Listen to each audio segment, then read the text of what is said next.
following is a production of DallasCowboys.com and the Dallas Cowboys Football Club. How about them Cowboys? Yeah, go Cowboys! This is the DallasCowboys.com Draft Show. Your war room for insider news and draft analysis from deep within the confines of Cowboys headquarters at the Star in Frisco. The Dallas Cowboys select Michael Parsons. Woo! And now, your hosts, Brian Broaddus, Jeff Kavanaugh, Kyle Yeomans, and David Hellman. It is Tuesday, February the 15th, and welcome into another episode of The Draft Show. I'm David Hellman, like the big voice guy just said. I think he said all y'all's names, too. I don't know why I do this every week. I'm with Jeff Kavanaugh, Brian Broaddus, Kyle Yeomans. You get the drill by now. Guys, how we doing? Excellent. Talking about the draft, how could you not be any better? I'm Exactly. glad. Super Bowl's over. Just welcomed everybody now that has to start to catch up. Yeah, we're way ahead of you everybody right now. now Yeah. everybody else has to hop on. Like, now you don't There have a you go. choice if you're not a draft Nick. Sky Moore. All right, can you not More give away? Sky? Can you not give away future segments? That's South Sky Carolina Moore. linebacker from a couple years Start ago. with that. Let him have Western his Michigan shine. wide receiver Sky Moore. I asked Jeff who was the last guy he watched last week, and he got pissed at me. But now he comes in here just dying to talk about Sky Moore. Sky Moore. So let's go. Come on. Oh, he's a Western Michigan wide receiver. He's 5'10", 195, and he's Cooper Kupp. So just pick him. Yeah. Second round, done. I'm going to put him in every mock draft. Cooper Kupp is a lot bigger than that, just for the record. Six, almost probably 6'2". 6 foot. 6'2". Yeah. No. 6015. I thought I looked this up yesterday. Is he? He's a bigger player. Play but- style. Sorry. Sky Moore, Western Michigan wide receiver. Just put him on your radar. If you're out there and you love the draft and you haven't watched him, watch him. He's, to me, the safest. It's weird to say about a Western Michigan wide receiver. He's the safest receiver I've watched this year. At worst, he's going to be a good slot starter as a rookie. I was about to say, well, Corey Davis came out of Western, and then I realized, maybe, he hasn't had a He was bad, all right. He hasn't was had- all right. hasn't had a bad career, but maybe Did not I hear top him say he five was career. talking about wide receiver one? He did. Yeah, he said he didn't have the nuts to put him there. Yeah. Who, Sky Moore? Yeah. Well, because I don't know if he could thrive on the outside. just- Wait, No, wait, you wait a don't minute. have You having the some nuts. doubt here? What are we No, going no, on? I just want to use him as Cooper Kupp. And the reason I keep saying Cooper Kupp Cooper is Kupp, because of first the round way pick. they move. Should Cooper Kupp been a first round pick? Yes, of course. If you could Yeah. redo that draft, Yeah. he absolutely would be. And so, I don't know how this guy's going to test. I know he's 5'10", 195. And when I watch him play, it's the movement patterns. Everything looks like Cooper Kupp looks. Like, there's other guys in the league that, when they're running a route, can chop their feet and explode faster. But Cooper Kupp, does this thing where everything is a little bit of a forward lean, and he can change directions great at speed, and then after the catch, he's hell on wheels for the same reason. Sky Moore at Western Michigan plays. Does he just like play that. inside? No. Because he I haven't plays seen the both. player yet. Excuse me. He plays inside and outside. Okay. I just don't know in the Just NFL if does you it would against want. Toledo and Miami of Ohio. I watched him shred Pitt and Michigan. There you go. He was first team All MAC. He was only a sophomore too, which is kind of intriguing to me. Sky Must be Moore's a my red new shirt, favorite I player. guess, right? Yeah, Yeah, so. he's my new one of the favorite COVID player. sophomores. Okay. Yeah. Gotcha. Yeah, he's a rocked up 5'10", and if you want to picture him moving, picture Cooper Kupp. Best trait.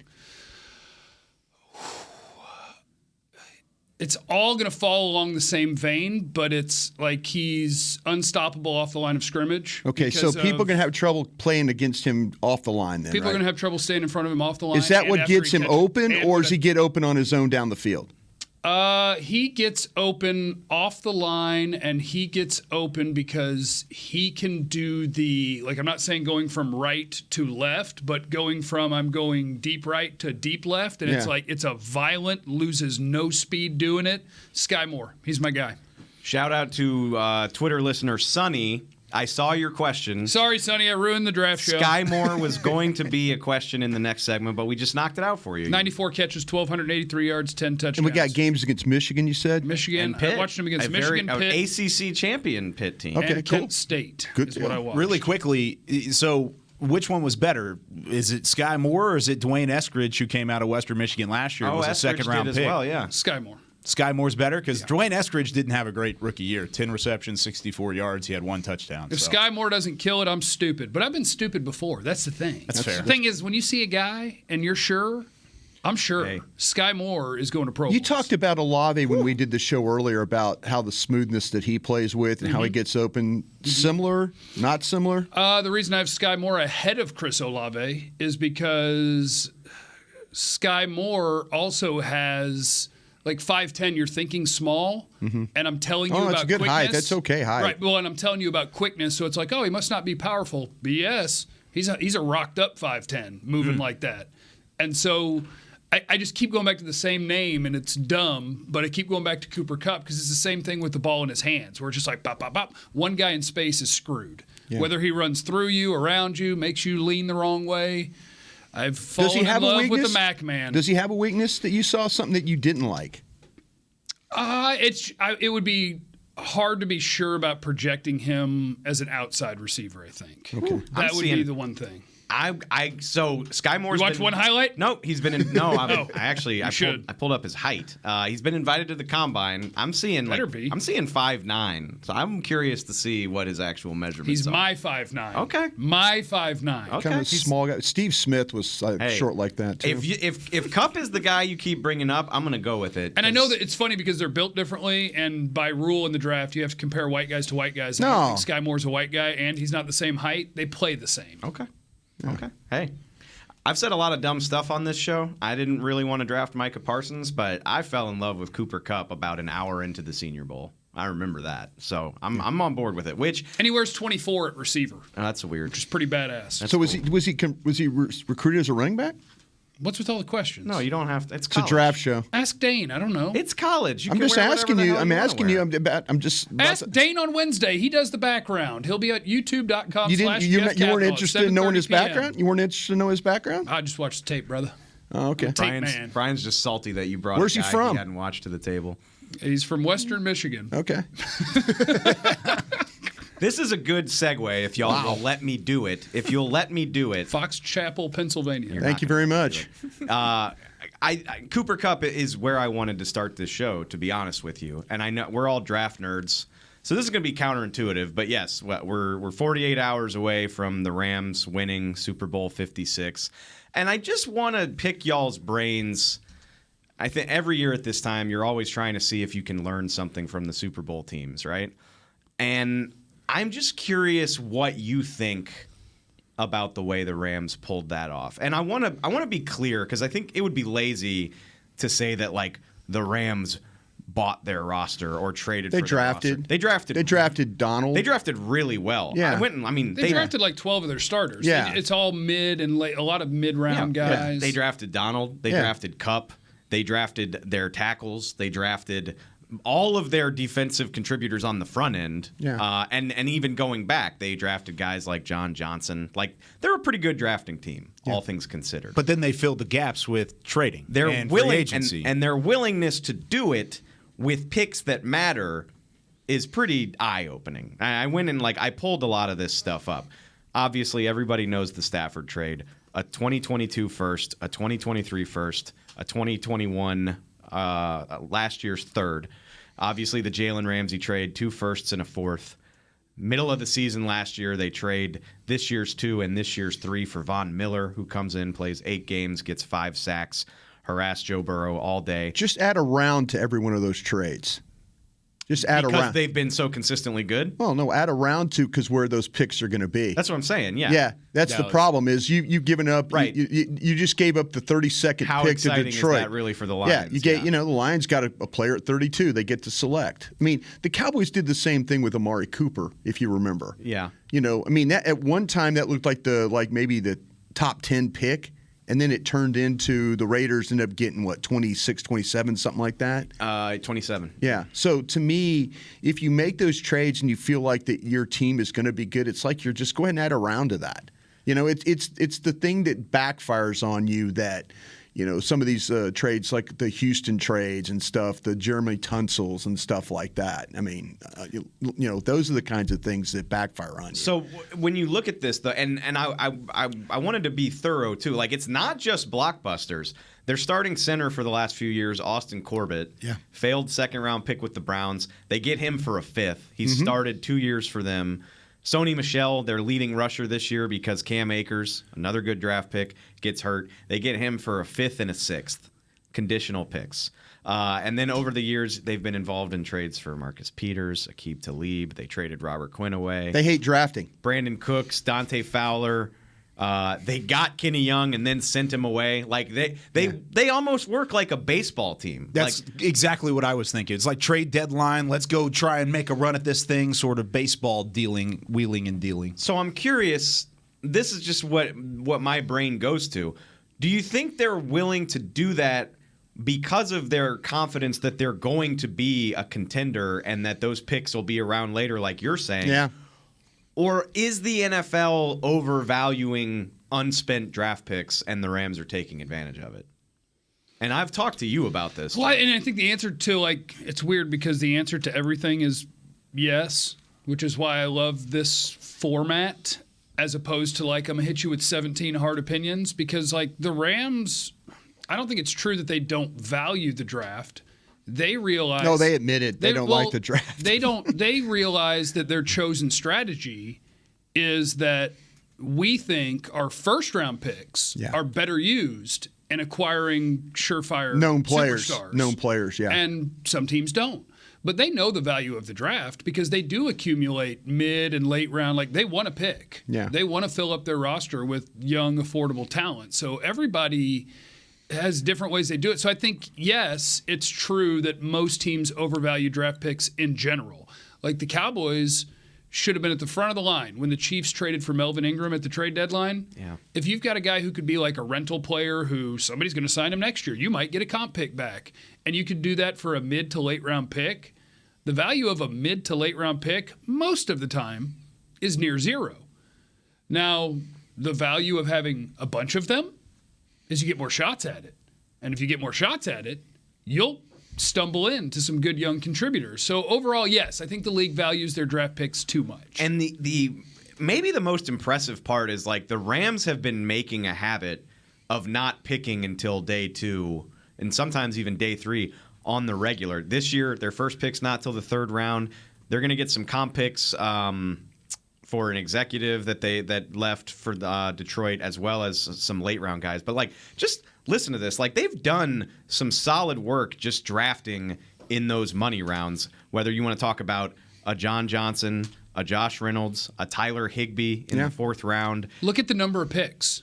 Last year, the team that, quote, doesn't draft because they're willing to trade first rounders, 2021, they picked 9 players. 2020, they picked 9 players. 2019, they picked 8 players. The year before that, they picked 10 or 11 players. And they're in the draft. They do this out of desperation.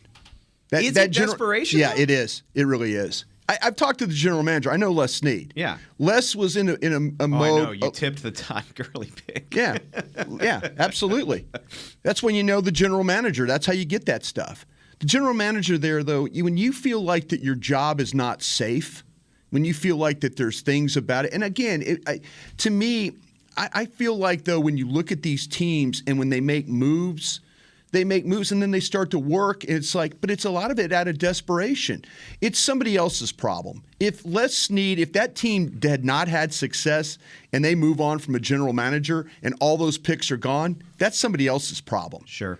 But I have got to find a way to quickly turn things around or I'm going to lose my job. Les admitted that. I mean, he knew that potentially before Sean McVay became walking through that door, that he was going to have to do something big. And I'll tell you another thing they're better at than everybody else. They know their team. Teams that don't know their team aren't willing to trade their quarterback that they drafted, that they gave all that capital to. And two-time Pro Bowler. It's not just Jared Goff either. They've been willing to get. They got rid of Robert Quinn, who still has gas. They know. And see, that's the biggest. Goff's spending more Pro Bowls than Matt Stafford. That's the thing about it is, though, they know their team and they know how their team works. And to me, it's desperation and knowing your team. I think I get your point, especially moving to LA, building this multi-billion-dollar stadium 2016, 2017. But in the time since Sean McVay got there, they've only missed the playoffs once. They've been to the Super Bowl twice. That doesn't sound like desperation to me. That just sounds like they've hit on a formula that's working. It started off as the desperation, and then desperation showed that it could actually work. I mean, I think as a general manager, this is the one trait I would want to have. I would want to be desperate every single time. I would want to be desperate knowing that my job is on the line every single day. You know why? Because that would make me a better general manager. That would make me go and try and trade for Ramsey or try and trade for Stafford or try and do this or try and do that. Because the minute you lose that desperation and you feel comfortable with it, you get lazy. Your team just turns into what it is. And I think that's with the Rams. They're not willing to sit there and let their team just turn into what it is. You know? That guy's willing to move and make moves, and I think that's a great trait to have. That's really one of the things that kind of when you were talking about desperation early on, that sets this situation apart from other desperate situations is if you are a general manager and you're making these rosters, you're putting this all together, sure, you can kind of kick the can down the road a little bit, right? Mm-hmm. The Rams aren't kicking the can down the road just a tad bit. They're kicking it all the way down the road. Somebody else's problem if it doesn't work. It's way down the road. So that's what I'm saying. It's because they figured out along the way that it works. It works as a factor of maybe, hey, the league is overvaluing these draft picks. Instead of looking in the fourth round for a guy who can start at your right guard spot, let's go trade and go get a guy like Austin Corbett, who's an automatic starter and had played well for you throughout the season. Let's go get a Sony Michel who can step in whenever Cam Akers is out. Just because, hey, we don't have another guy that we feel comfortable in. Once again, knowing your team, knowing the state of the rest of the league, too. They knew they could go out and get Matt Stafford for Jared Goff and go make something happen because Matt Stafford is a special quarterback. Jared Goff, maybe not so much, despite some of the success he had already had. It's a better plan to trade for Jalen Ramsey than it is to draft Mo Claiborne. Right. That's so true. It's a better plan. Yeah. You know what Jalen Ramsey is. But see, I think the Rams are one of the few teams that has come to that realization. Yeah. Is that they know players better than you. This guy that's 4 years into his career is a better bet than. Yeah. It's almost like letting your coworkers do the rest of the job. Look what Von Miller did for them in the playoffs. I want to be sack clear, every though, game. I don't think two sacks. I don't think it's realistic for most teams to be doing deals like that on the reg. And I don't think I would want the Cowboys to. Like, they have proven that they're good enough with their first-round picks. What day is that parade in L.A.? I knew you were going to say that. I knew you were going to say that. But no, I do think I think a balance needs to be struck. And this is for the whole league. So I think when you do the, like, what could you learn from the Super Bowl teams for the Cowboys, I think the answer is almost nothing. Like, the Rams have chosen this route, and we know what this route is. And if you want them to be more aggressive, that's fair. But every team is dependent on where are you in your cycle of who's on your team. Like, if you are the Cowboys, for instance, right now, just today, they have 7 very highly paid veterans that most of them you can't release. And if you did, you wouldn't save much, and it might end up hurting you in the long run, right? Yeah. So, like, for the Rams, when you're making those moves, you had the ability to pay those guys. You didn't have a highly paid quarterback. You didn't have a list of 7 guys making double-digit $1 million every year. So, like, it's all about where are you in your cycle. And the Cowboys do choose, for the most part, to stay in the same spot. Yeah, they chose this path. They choose kind of the same cycle. It would be different if you had decided when contracts were up that I'm not paying Zeke, I'm not paying Lyle Collins, that there's a level of player I'm not going to pay. Then you could go chase somebody else's. They're not in a spot where they can do that because they've chosen that Lyle Collins, Ezekiel Elliott, Jalen Smith, all of the guys who are 10 to 18 to $20 million players, they chose that you deserve this salary, which takes you out of those runnings. See, I get that's what I mean when I say balance, though. Like, I go back to it all the time. I'm sorry if I'm a broken record, but like the trade that they pulled off for Robert Quinn a few years ago, that's the type of thing that I'm talking about. Me too. And I love that. The Rams have done plenty of those types of deals, like to get their starting center for a 5th-round pick. Yep. How about getting 2 years out of Dante Fowler for a 3rd and a 5th? Cowboys sent what? I think it was a 5th and a 7th to the Dolphins for Quinn. Yeah. He comes in and has 12 sacks, and he didn't stay here long, but that's not the point. But he got you back better than a 5th. Right. Yeah. That's my point. Because he played well and got paid. And that's what, like, I don't want the Cowboys dealing all of these valuable assets away. And also, I don't think they ever would, just to be blunt about it. But I think there's more that you can do to bring talent onto your roster than to just say, well, these are our 8 picks this year, and we're going to try to nail them. That's where we're comfortable here. You've got the Rams on one side of this spectrum of, hey, we're going to not value the draft the same way. We're going to try and acquire players from the rest of the league.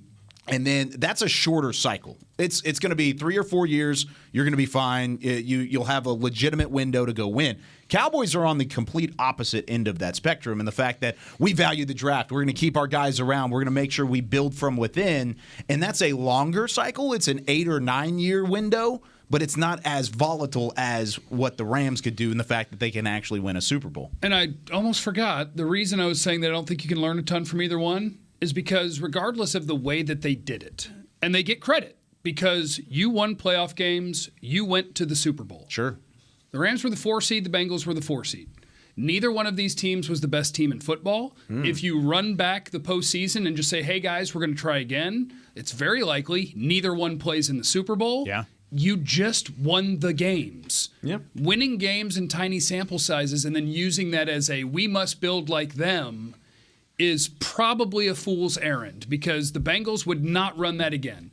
The Rams, on top of probably not running that again, one of the teams they sent home beat them on their own turf to get into the playoffs in the last week of the season. And should have beaten. I mean, they're a dropped open pick by Jaquiski Tart away from losing that game. So winning the Super Bowl is very, very hard. And so whoever does it immediately saying, I need to be like them is probably a bad idea because guess what? They ain't going back. I completely. Well, but is it better than you just I'll sitting give you there? odds. Neither one of those teams is in the Super Bowl next year. Well, yeah, I mean. Would you take don't that see chance, often though, anyway. if you knew it could get you a Super Bowl? If you As knew, opposed to what yes. you're doing right now for the last 26 If you years. knew, Absolutely. yes. But that's the problem. You See, don't know. okay, that's the problem I have then. If you're a fan If of this. Jaquiski catches the ball, Sure. they didn't. Sure. But then again, you're looking at 26 years of not having even a chance at it. I mean, you look at, the way that you've done things, and trust me, through the 26 years, I was part of some of the bad crap that was going on here. But to me,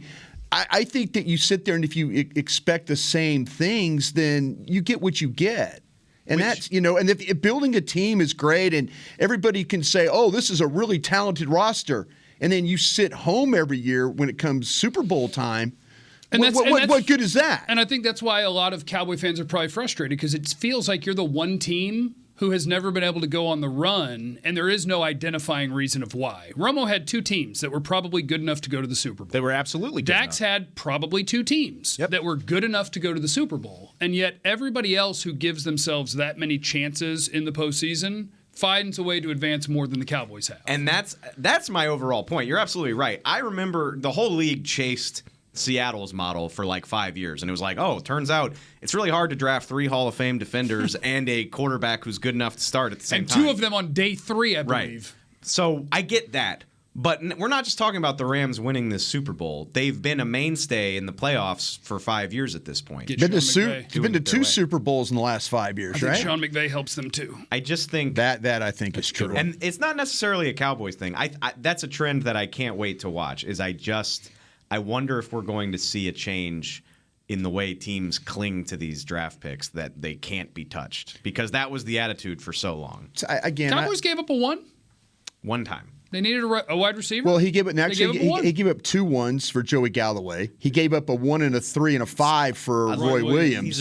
These are lifetime ago moves. But this Well, iteration gave up a 1 he is when the they general needed to. manager. It No, shows it the goes point. on the resume. The general manager has done this before. It goes on the I resume. do think the general manager is desperate. I don't think there's people around him that are desperate enough. That's my problem. That is my problem. I think the Cowboys do a lot of the things people are yelling at them to do, and they don't realize it. Where it's like, because I hear a lot of people like, go all in, move all the money back, keep everybody do that. And it's like, well, they're here because they actually already do.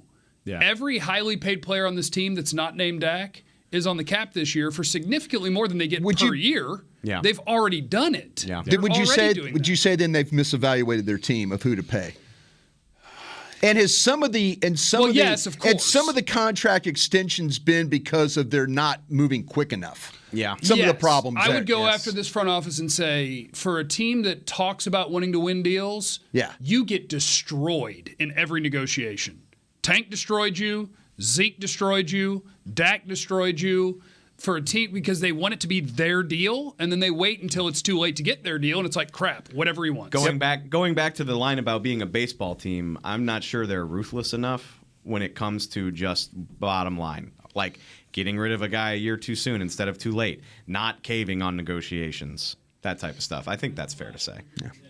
Anyway, so now that we've gotten all that frustration out from the Super Bowl, we've cut into Twitter on the 20, so we'll make this quick. We'll be right back to answer your questions in the second segment.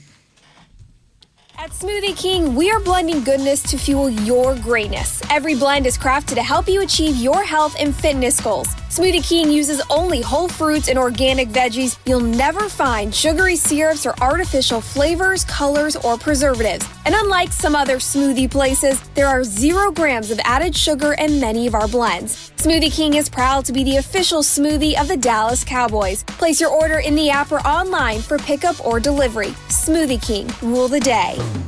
What do you call a group of grown men and women with their faces painted silver and blue who get together every week to share a 3-hour-long ritual of jumping, singing, and toasting Miller Lite in 10-gallon hats while yelling, "How about them Cowboys?" You call it Miller Time in Dallas.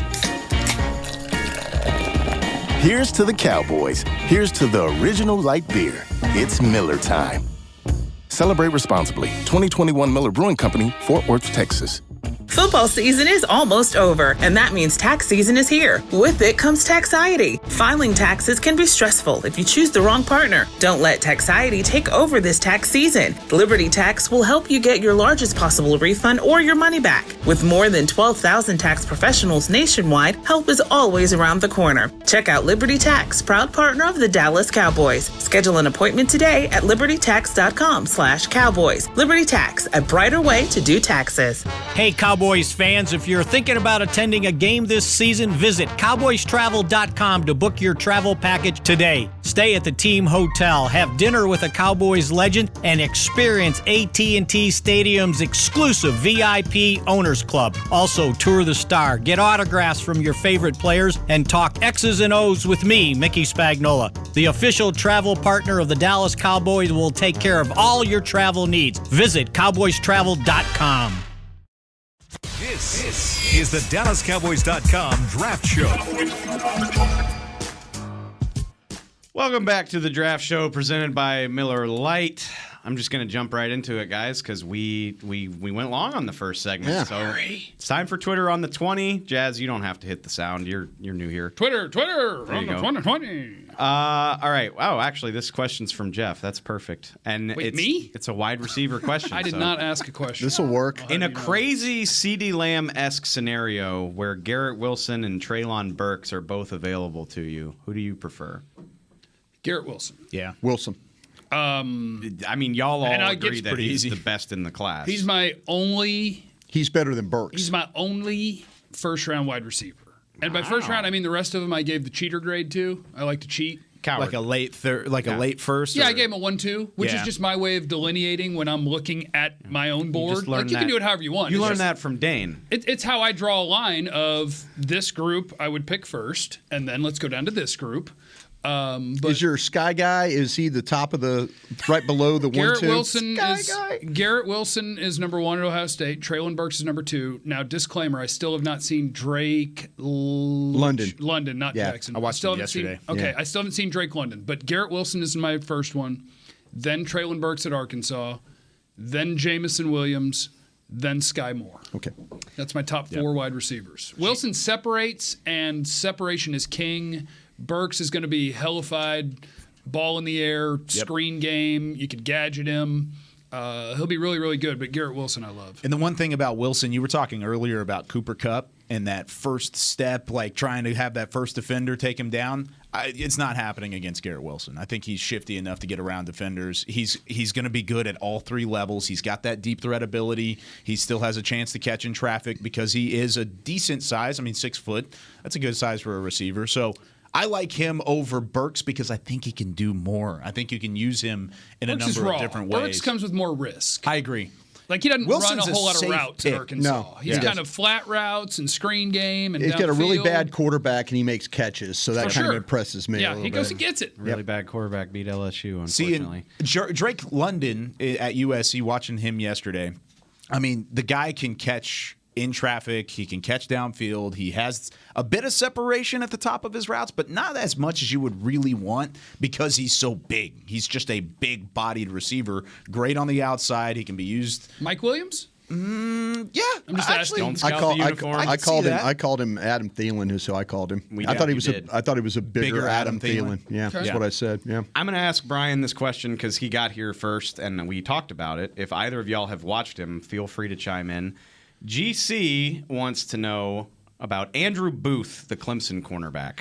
Yeah, I think there's what's interesting is about him with Booth is they don't throw the ball at him very much. I mean, when you watch him play, you really have to struggle to find them trying to attack him because he's got all the skills that you want. The coaches usually use him on the outside in man coverage, but that's where I kind of feel like that he could be his best. With Clemson, you do see a little bit of zone with him, but he just doesn't get many opportunities to get challenged. And, but the movement looked good. He was flexible to bend, his back pedal with the quickness, the drive, the redirection.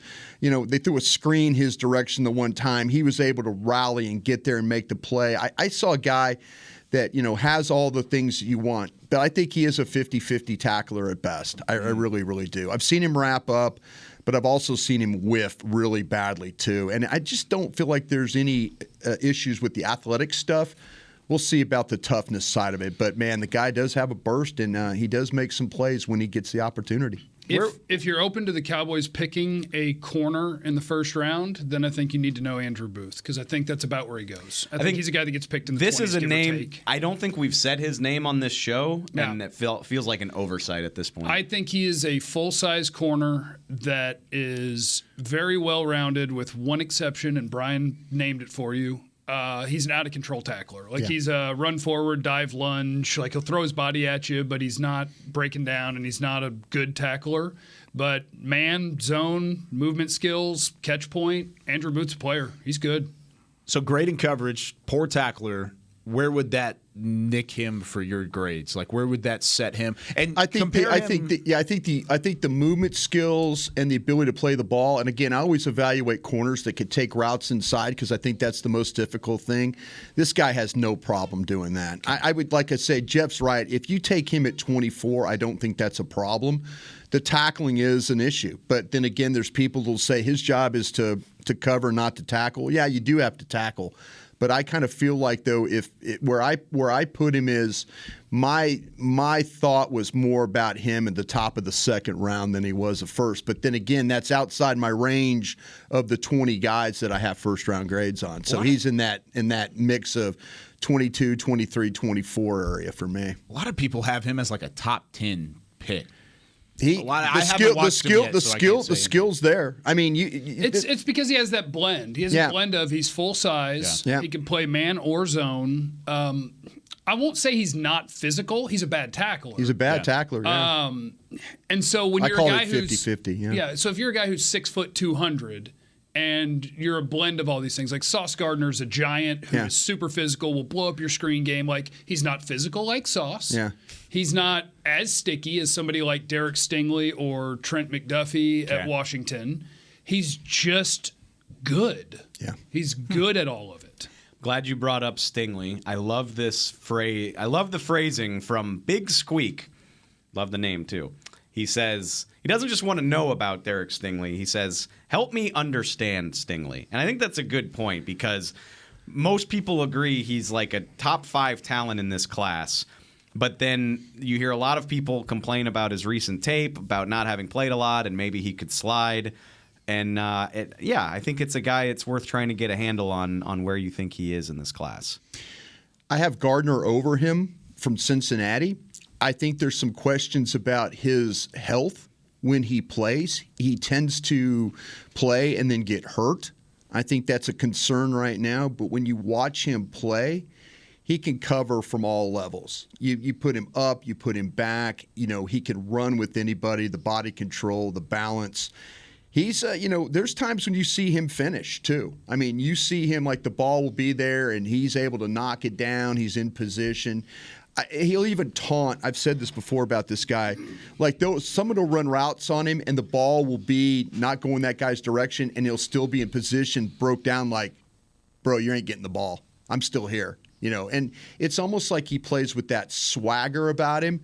But the athletic ability, the quickness, the burst, all that's there. I would be concerned about his overall health as a player. I think for Stingley, the reason that I would still have him rated so high as potentially a top 10, 12 pick is because on some levels at corner, it's as simple as, like, that guy's going to run somewhere and you have to chase him. Can he get away from you? And with Stingley, even as an 18-year-old playing against 22-year-olds in the SEC, the answer was not even an inch. Yeah. And so, like, that much ability, it goes high. The ceiling is, absolutely. The ceiling is dizzying when he's not even 21 yet. And he's what? He played a full season as a true freshman, had both of his seasons cut short, injury, COVID stuff. The scheme didn't do him any favors in 2020. But when you talk, like, what he's been able to do to this point in his career, if he's healthy and locked in and committed, yeah, that's the question. A crazy high. How ceiling. committed do you think he really is?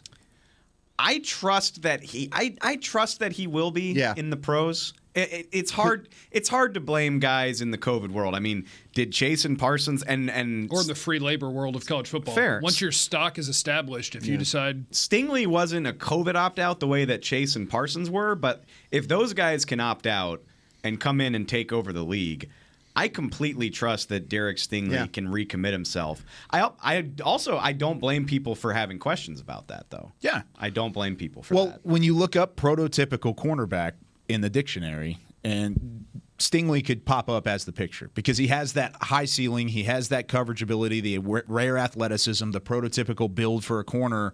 And then one thing that I think is extremely rare of his tape is his ball skills. The way he's able to catch it almost like a wide receiver. Yeah. Good punt returner. You could use him on special teams if you really wanted to. The ceiling is what you would draft him for at 10 to 12. I know that's what Jeff said a little bit early on.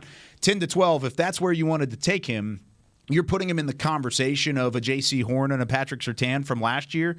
I would put him third on the list with those two guys. Out of all three of them together, I'd put him a solid third. But I don't have necessarily as many doubts on the fact that he could come in and play an NFL high caliber of football. It's just, can he do it consistently? That's my biggest pause. I think the thing, too, about with Stingley that you kind of have to know about him is that, to me, well, I was watching, if you watch Pickens from Georgia. George Pickens, a couple years ago, it was a really good matchup. Pickens did some good things against Stingley. Matter of fact, Pickens did some things against him, the Auburn corner. Pickens is really good. Yeah, you kind of watch. If you want to go back and you could find those games, go back and watch how Pickens played against those guys and had success. So to me, I think I agree with what everybody's saying about Stingley.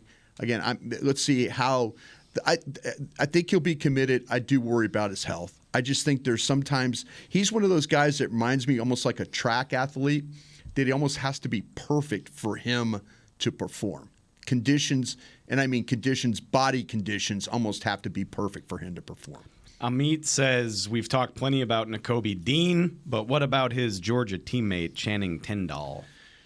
Tindall. Have you seen Tindall? You haven't watched him. I have. I have only seen him. He was at the Senior Bowl, though, getting right? ready for Bama and Georgia.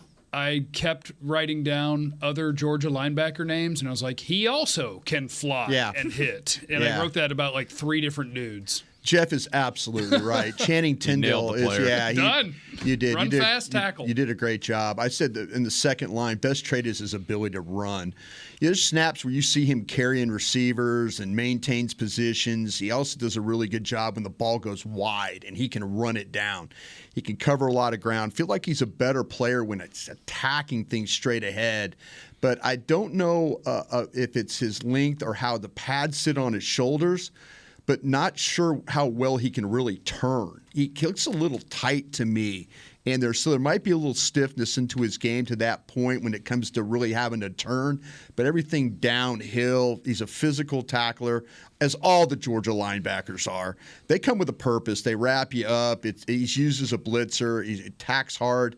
But I think he needs to have a little bit better plan when it comes to rush. And so I just kind of like him in that mode. I'm going to tell you exactly where I put him, but Jeff's right about him on the running aspect of things. I put him in the 3rd round on my board. It's kind of difficult because I've found notes I made getting ready for the national title game. You will consistently see Nakobe Dean, who's standing next to him, be gone and going to make a play. Yeah. And Channing Tindall hadn't figured out where he's going to go yet. And part of that is that Nakobe Dean is like a supercomputer. And part of that you wonder is like, okay, our reactions and our processing slow? instincts, Yeah. how are we Yeah. processing Yeah. here? But dude can fly and dude can tackle. Yeah. You also have Quay Walker Yep, in that mix that's as another well. one. That's like another. I haven't you watched him yet, but everybody talks about him. Like Daniel Jeremiah, I think, player. has him in the top 50 on He his. can run and fly and hit. Okay. Yep. Kind of like those other Georgia linebackers, right? I can Seems only like they all focus. have something in common. I always focus. I can only, and the scouts here used to get on me about. I go because they were like, "How do you not just watch 4 guys at once?" I'm like, I can only watch It's not one. possible. You watch 2 because with the all-22, you can watch the wide view if you're watching a corner. Yeah. Then when they go to the inside, you could watch a deep I've tackle. done that. I've done that. I've done that with offensive linemen before. If a guy's on the other side, I kind of just take a peek. If the corner's doing something, I'm like, I watch the corner and then I watch the tackle. I'll give him some love. Our guy Drew Fabianich, national scout here for the Cowboys. He would come into. He would rail us. We about that. don't see him as often because of COVID, but he would come in and just laugh at us watching like one guy at a time. He's like, you're supposed to be able to do 6 of these guys at once. I was like, that's why you get paid to do this, and I do it. I told that's why him, I do it for fun. Take your candy and go on. Leave me alone. Yeah. Yep. That's why Brian kept the candy jar stocked. Paul wants to know bigger need to upgrade. If you had your choice in a perfect world again, whatever storyline you want to imagine, you have a chance to dramatically upgrade center or guard, left guard. What would you rather? I guess guard because it's empty. Yeah, I'd probably say guard there too. Okay, even knowing Center, I'm not dying right now. just for the fun of it, you can address that position later. Tackle. No, that's not the question. Tackle. I'm moving Collins to guard. Okay, well, you did say that. And then maybe you could pick your center then if you wanted to. If you're telling me that I'm going to dramatically upgrade one and the other one in some way, shape, or form is going to be passable, give me the center. I would rather have a great center than one guard. At least you feel good about the whole right side of your offensive line at that point. I think I agree, and it just goes. You used to say it all the time when Frederick played here. Yeah. Just the ability to cut a defense in half. That's key. When they're running the ball, the way the teams run the ball nowadays, you have to cut the defense in half. If you told me I could have Bomb will do it. If you told me I could have an all-pro center, Connor McGovern would be fine with an all-pro center playing next to him, I think. I said fine, not great. I will take Linderbaum if you tell me that Collins can play guard. Okay. And I like Linderbaum a lot. I really, really do. Yeah. I'll tell you this. The question I have, and I need to ask my gang of 7 about this. That's how you know he doesn't like him. No. Because every time it's like, I like him, but let me tell you something. let me ask somebody else Let me about ask you this. guys, because you Been guys 292 his whole life. yeah, exactly. Exactly. He's at Iowa. He's 292. Big Ten weight program. Is he going to gain weight? I don't know. We'll be okay. Yeah, but if He's a baller. if he's kicking ass against the Ohio States, Michigans, and Wisconsins of the world, I mean, He's not the number 1 prospect in the draft because he's not an inch or 2 taller and 10 pounds Why? heavier. Okay, then why is there such a disparity of where this guy could be picked? I think there's questions. Because I normally think the it's top because center- you're asking the right question. Well, Is the he top going to center gain weight? In a draft, it's rare that a center goes before the late teens, but he's so good that maybe he will. And some They teams said are Creed gonna, Humphrey should have gone in the first round. Let's be honest. Absolutely. Let's be honest. We know about that it. now. Some teams are going to look at that same question you asked, and it's going to be a bigger factor to them than other teams. Other teams are going to look at it and say, you know what? Even if he doesn't gain weight, he's still a badass. We see Jeff's not wrong about the player. We see the athletic ability, the ability to tie people up. That they'll send you I had guys on Twitter this morning send me the video of him wrestling. Wirfs. Tristan Wirfs. Now, people keep spreading that one around. Wirfs did beat him 2 out of 3 times when they wrestled, apparently. Yeah. But everybody keeps Tristan sharing. Wirfs is like one of the best But linemen. everybody in keeps the sharing. NFL right now. all-pro. That's I know. okay. Oh, no, I got but that everybody shared to me keeps this morning. sharing hey, Linderbaum whooped Wirfs in the whatever. And I'm like, well, technically, he did beat him. The I fact just wanna know. he got a rep is fine. He got him. I just want to know, is this guy always going to be 292? That's what I want to know. If he is, what does that do to you? I don't know. Yeah, what if I say yes? Yes, he's always going to be 292. Then I know. Then I have to play him probably a certain way. I know that maybe some of the scheme things that I might want to do with him having to play against power players, that I might have to give him a little bit more help than normal. That's all I'm saying. I just know. If he's 292 forever, you okay at 24? Who else is on the board? Of course. See, now, give me a choice. I got you. Give me a choice. Offensive linemen who are gone are Neal, Iquanu, Cross, Kenyon Green. Yep. Green's gone? Zion Johnson's gone. I'm going to take away a good guard. That's a lot okay, of let me guys. ask you this. That's a lot of guys. Let me ask you this. Gone. Let me ask you this. That's realistic. It is. You're right. Okay, you could have Zion Johnson. If you would you rather have? I would take Lindenbaum over Johnson. Okay. Would you take Linderbaum over Jermaine Johnson? Yes. Edge rusher. Yes. Over Not Dean. What about not Dean? Not Dean or Lloyd. Dean is where you draw the line. Dean and Lloyd, I would draw the line. Okay, so you would take Dean and Lloyd, but we're not going to find 23 guys you would take over him. No, I mean, but that's what I'm saying. I just have to know. I have to be committed to this player. Daxton Hill, Michigan safety. I thought Dallas would take Daxton Hill. I've said this before. Jordan over Davis. Linderbaum. No. Oh, I thought that Dallas I thought Linderbaum would be gone. Okay, that's what I'm saying. Jordan Davis. Yes, I would take him over Jordan Davis. Yeah, for sure. Any of the wide receivers? Maybe not the Ohio State Wilson. No. Not Wilson? Or Williams, no. Okay, so you're still good at 24. Look, there's a lot of ways we can beef an O-lineman up in Texas. Like, you got Whataburger, there's a barbecue restaurant on every corner. Sure there is. There are different ways. Just know this guy is probably going to be 292 his whole career, and that's okay. And if it's Travis Kelce, or excuse me, Jason Kelce, if it's Jason Kelce and that's the guy you get, hey, by all means. I'm saying this are the things you need to know. It's not like he goes to school at Hobart and has a terrible weight program. You know, he goes to a Big Ten school that has a really good weight program. Now, their strength coach is a little crazy or questionable from back in the day.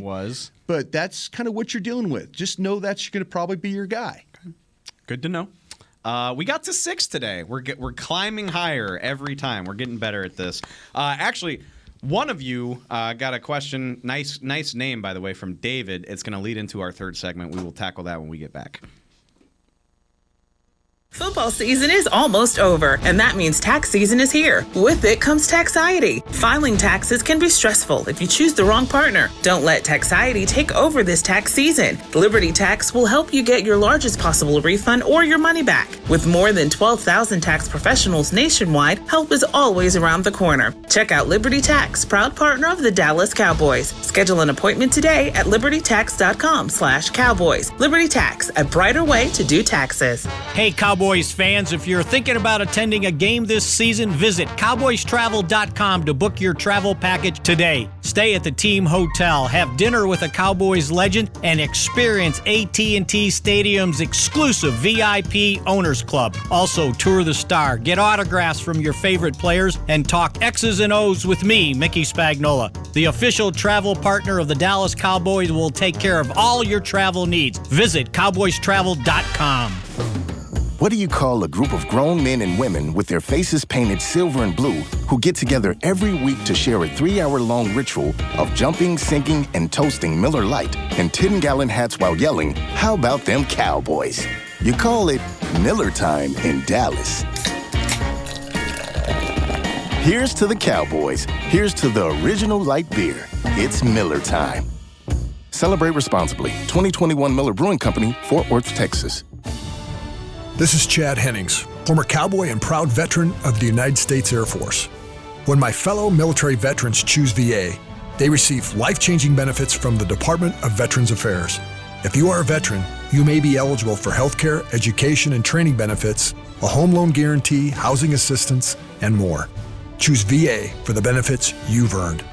Visit choose.va.gov to learn more. That's choose.va.gov. This is the DallasCowboys.com Draft Show. Welcome back to the final segment of the Draft Show. I am Dave. Actually, it's not really a discussion, but somebody did ask about comp picks. I think the Cowboys are going to be in line for one this year at the end of the day. Terrell Basham probably offsets at least one of the guys you lost, and then Andy Dalton probably nets you like a 5, if I had to guess. So just file that away. I looked it up, and I believe that to be right. I was researching. Somebody actually, I love this. Somebody asked me about the comp picks they can expect in 23, which I love. People are always willing to just go down the road. I'm comp pick god. What do we got? It's gonna be good. We're gonna have some good ones. I was gonna say you'd probably have like 4. I would assume they'll get 3 or 4 next year, depending on who. I mean, Dalton Schultz likely gets you one. Whichever receivers wind up leaving probably get you one. And those are going to be high draft picks. Connor Williams might get you one. Connor Williams could get you one. Connor Williams is going to get some money. He'll get $6-7 million a year, maybe 8. Yeah, Curse maybe. Yeah, Jaron Curse. So file that away. But I think it's only going to be one this year. Would be my guess. Randy Gregory. Don't say that. We're not letting Randy go. But what I wanted to get into was a question, like I said, from David, and this is what we were going to talk about anyway.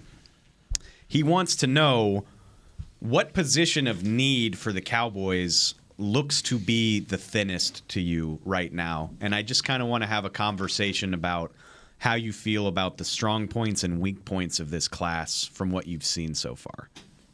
Just from an outsider's perspective. I got to be honest. I don't think that the draft is top heavy. Well, we've talked about that. But I don't have a position so far that I'm watching where I don't see options that can help you in the second, third round. Like, I can find you tight ends I like. I can find you offensive linemen I like, wide receivers I like, edge guys, D tackles. I haven't seen enough linebackers, but it seems that way too. Do you have Wyatt as a first-round grade?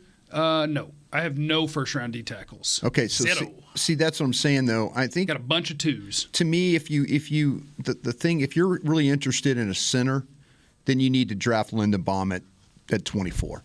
If you need a tight end, that's probably a third round there. Unless I don't think they would. Weidermeyer, I don't know, from Texas A&M if he ends up in the first round. I don't have a first round tight end myself. Depending on what you want to do with Dalton Schultz, I think there's some good ones though. I think Otten at Washington's good. Rucker at Ohio State, McBride at Colorado State, I think are all pretty good options there.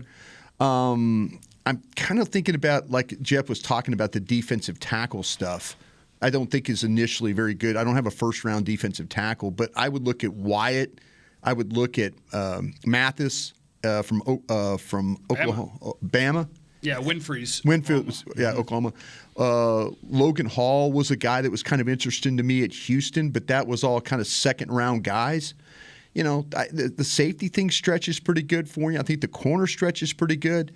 We'll see about unless you get one of these linebackers. I have Clark and Chris Harris as my 2 kind of second-round inside linebacker guys, and we talked about Tyndale from Georgia.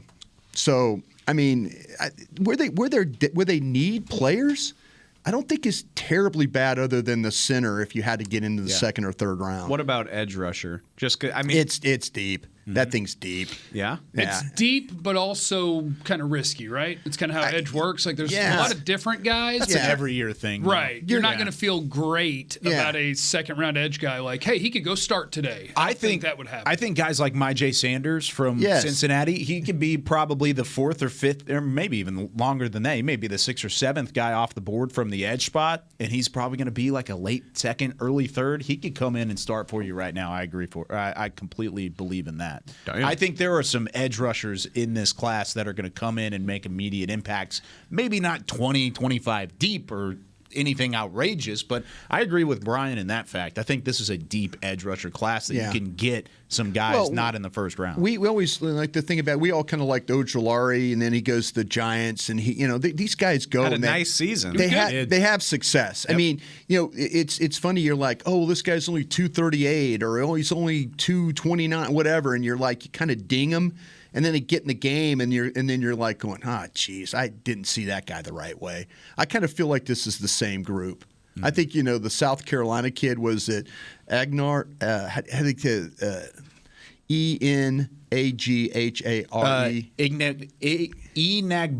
Enagbari. Yeah, I don't, man. To me, I watched him. He was at the Senior Bowl and stuff like that. You watch his tape. He's got some qualities to him that they're pretty good. Him, Cam Thomas at San Diego State. Yeah, we've talked about him. Their tape is a lot better than probably what they performed at the Senior Bowl. I got to learn how to say Ignagbari. Ignagbari. And then you've got like Arnold Ebiketie. Yeah. I'm curious. And I know Foskey from Notre Dame's another one. Drake Foskey. Jackson from SC. We probably talk too much about wide receivers sometimes. Oh, let's do it. Well, you just said earlier in the show that you We only need one. But you only have one first-round grade, and that. Yeah, but I'm gonna have 15 second-round grades. Well, that's what I was about. That's where we dance. That's what I was about to ask. We've been on this run for the last few years where there's 4, 5, 6 receivers going in the first round, And there will be. Oh yeah, I bet Those guys are going to go first. Yeah. Yeah. They're just not first I round only have grades. 12 first-round grades. Yeah, I guess a lot of not first-round grades going in the first round. I forget. We've already talked about this being a class with fewer than normal first-round grades, but even still, you're kind of painting a picture for me where. Starting at 20 and going to like 65. Oh, that's where we dance. That's where your sweet spot is? Oh, that's where we dance. That's where Sky Moore and George Pickens and Chris Olave and Jahan Dotson and John Mechie and Jalen Tolbert. Oh, Can you talk about Wan'Dale Robinson, Kentucky? Wan'Dale Robinson's on the back end of that for me. But he's still there. But yeah, that's a fun gadget, little speed, quickness. It's a fun. Anybody watch good wide Alec receiver. Pierce from Cincinnati? Have not yet. Need to watch him. Need to was watch good at Alec. the Senior Bowl. Need to watch Alec Pierce. Let me find out Wan'Dale Robinson shifty, isn't he? is bigger than Big, tall. Sky Moore. He yeah. is. He's not. You can't trust I watched college them measurements. play. Okay. He's not. All right. He might be the same was the height. discussion? Wan'Dale Robinson is skinny. No, he is Sky Moore's 185. rocked up. He is Yeah. 185. You're right. I don't think the tight end class is deep at all. I think it's pretty thin. Brian mentioned That 4 kind of names. feels like the norm at this point to me. But that's a fair assessment. But go ahead. But Brian said 4 names: Ruckert, Otten, Weidemeyer, McBride. Those are my top 4 tight ends. Those are only 4 I've done. I'll throw Jake Ferguson in there as well. Isaiah Likely. After that, I'm not. I don't love his tape either, but I know that he's going to be a top Likely. 100, 120 Yeah, pick. Daniel Jeremiah. I mean, his top. We all look at these guys different, but he was in his top. Isaiah 50. Likely from where? Coastal Carolina. And Jake Ferguson from where? Wisconsin. I always like to get the schools. Yes, in there. for sure. But I think outside of those 5, 6 names, I don't see anything happening until day 3. That's Late day 3. That does feel normal, right? Where it's like there's no first rounder, there's a second rounder, 2 thirds, and 2 fours. People Something will put Weidemeyer from Texas A&M in the first round. I'm at the point, and I've got him at a second. Yeah. I'm well aware how in love I was with Kyle Pitts, but unless it's that type of talent, I don't see the point, to be honest with you. Like Dalton Schultz. You hate tight ends. I hate overdrafting tight ends who don't know how to play the position in the NFL and are going to need like 2 years at minimum to get up to speed. Dalton, Give me a freak or give me a jobber. That's what I'm Dalton looking Schultz for. was like everybody's favorite roster casualty for 2 years, and then he put it together, which is fine for a fourth Blake round. Jarwin's undrafted free agent. For a 4th, 5th, 6th round pick, that's great. But I ain't trying to get that from my 2nd round pick. Like no, thank you, sir. No, thank you. There are other positions of need that you need to address before you really look at the tight end room and say that is a premier player. How do you mentioned D tackle, Brian? Like, how do you feel? Is there a sweet spot there in terms of like? I'm kind of looking at guys like with the Davis. I think Davis. I mentioned Matt. I mentioned this because Wyatt. The questions about we were on Jeff and Dane and I were on the other day talking about Lyle, the Texas A&M kid. You know, where do you? Yeah, see, that's what I'm saying. I mean, to me, I mentioned Logan Hall. There's probably in that 2nd round, there's going to be a run on some of these defensive tackles. You know, depending. I think there's actually.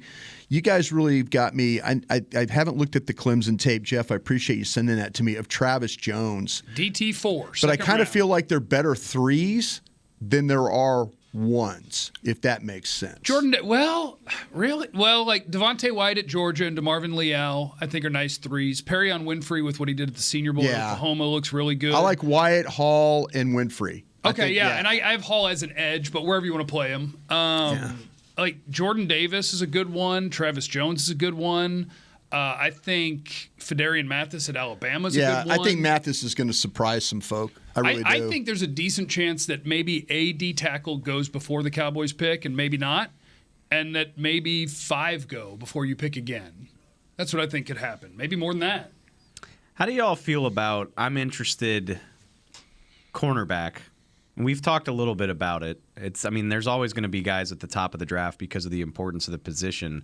But how do you rate it later on? And then on top of that, how do you rate it for the Cowboys knowing that they just put 2 guys in the pipeline last spring? I would keep an eye on the guys with length. And I mentioned Emerson from Mississippi State. These long, rangy kind of guy. Did you watch him? Tie your shoes I'm laughing because I always love the little corners. Like my 2 favorite corners in this class are Trent McDuffie at Washington and Roger McCreary at Auburn. Yeah. Not 1 and 2 in my rankings. One thing I know about favorite to watch. I love the little guys. The Washington Huskies are going to put out some badass DBs that the Dallas Cowboys don't want to look at. That's what it always seems like that. But man, I kind of Trent McDuffie might be the best corner in this draft. I class love when it's said and Elam done. and McDuffie. Elam from Florida, McDuffie. Kyler Gordon, his teammate's pretty good too. Pretty good. Yeah. Pretty Not good. as good as McDuffie. But McDuffie just jumps off the screen because Yeah. he has the movement skills. The 5'10 or 5'11 guy where it's just like, holy cow, his ability to change direction, stop at the top of routes. Yep. It's goofy. The Kendrick kid at Georgia. I don't know if you guys have seen him at all. Former Clemson receiver. Yeah, he's a good little player. And I tell you what, another one that I was trying to kind of figure out, take a peek at Marcus Jones from Houston.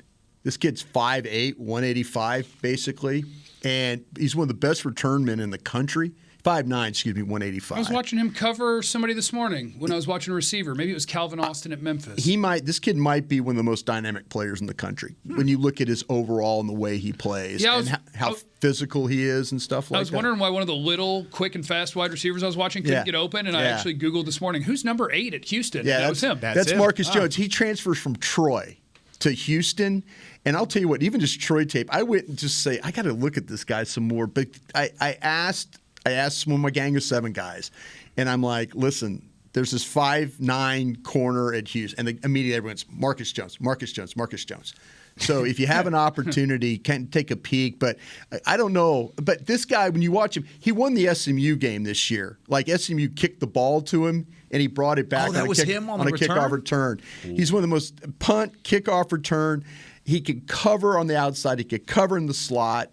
But he's 5'9", and I don't think these guys will look at him. But that's just in the spirit of the draft show. And let me give you another guy too, Kyler Gordon out of Washington. You mentioned all those Washington corners. Very sneaky. They have a very sneaky case for DBU. They don't get the love they deserve. Keep an eye on that one for sure. Great Taylor Rapp. Look, Martin Emerson. We're getting into the weeds here. We're a month and a half in. I'm loving it. This was fun, guys. I'll see y'all Thursday. Sounds good. For Jeff, Brian, Kyle. Check out my YouTube page. I'm Dave. Check out Jeff's YouTube page. Wednesday, we have a show. With Dane. Get that plug in, fellas. Thanks for listening to The Draft Show. We will catch y'all next time. This has been a production of DallasCowboys.com and the Dallas Cowboys Football Club. How about this, Cowboys?